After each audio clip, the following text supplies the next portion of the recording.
Các bạn, đây đã.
Hello mọi người, hôm nay thì team của mình sẽ làm việc ở một cửa hàng bán đồ. Mình cũng không biết là đồ gì nữa, nhưng mà mình thấy nhà cửa rất là nhiều những cái bọc ni lông rồi bù lon, ốc vít, công tán. Nói chung là giống như tập hóa tổng hợp vậy mọi người. Nhà rất là nhỏ, cầu thang rất là bé luôn. Nên là ở cái đoạn đầu video thì mọi người thấy tụi mình phải dùng dây để kéo những cái đồ vật nội thất lên trên phòng, rất là cực đúng không? Thì đây là cái đường hành lang để đi vào phòng của bạn khách của mình. Mọi người hãy cùng theo dõi video này nha. Nếu mà thấy thích hoặc là có ý kiến góp ý gì cho tụi mình thì các bạn hãy comment ở bên dưới, tụi mình sẽ giải đáp thắc mắc cho các bạn nha. Đây là tình trạng tường nè, khách của mình họ đang dán xốp rất là nhiều và tường rất là xấu, và bây giờ khách của mình họ muốn thay đổi màu sơn, nên là bây giờ tụi mình sẽ bắt đầu tháo những tấm xốp này ra.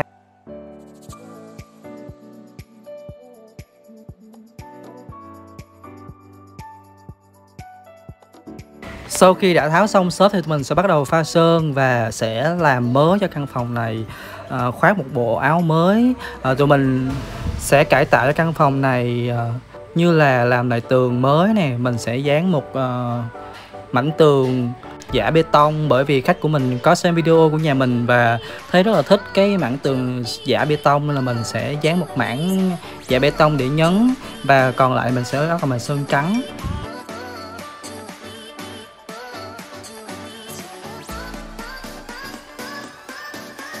Link mua sản phẩm mình có để bên dưới video trong phần mô tả. Nếu bạn nào muốn mua những cái decal này để dán tường thì bạn hãy click vào mua hàng ở bên dưới nha.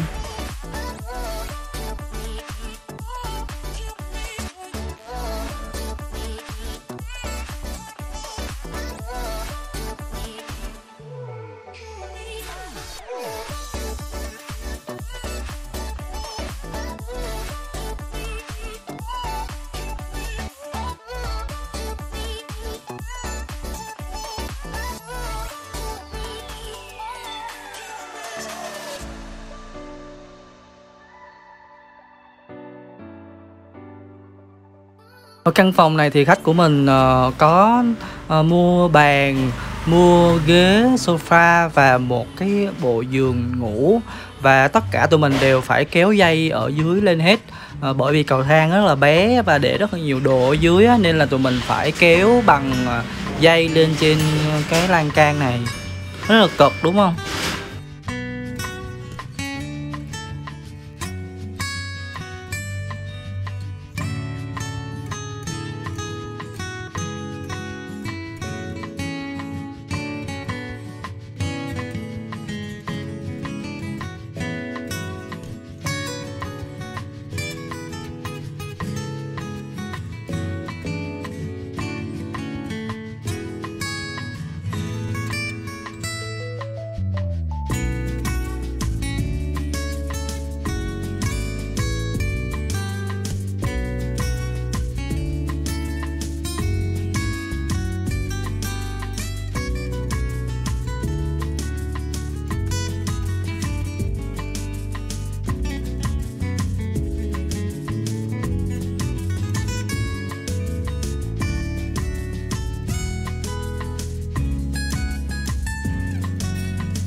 speed to the city streets. We began to feel the fire. We rise like tall buildings as the chemicals, they take us higher. The night's young and it's just begun as she puts her hand in mine. We wanna chase the night, wanna dance to the light, pull the stars from the sky, just two hearts running wild. Never sleep, never stop, as we shout from the top. We're gonna be two hearts running wild.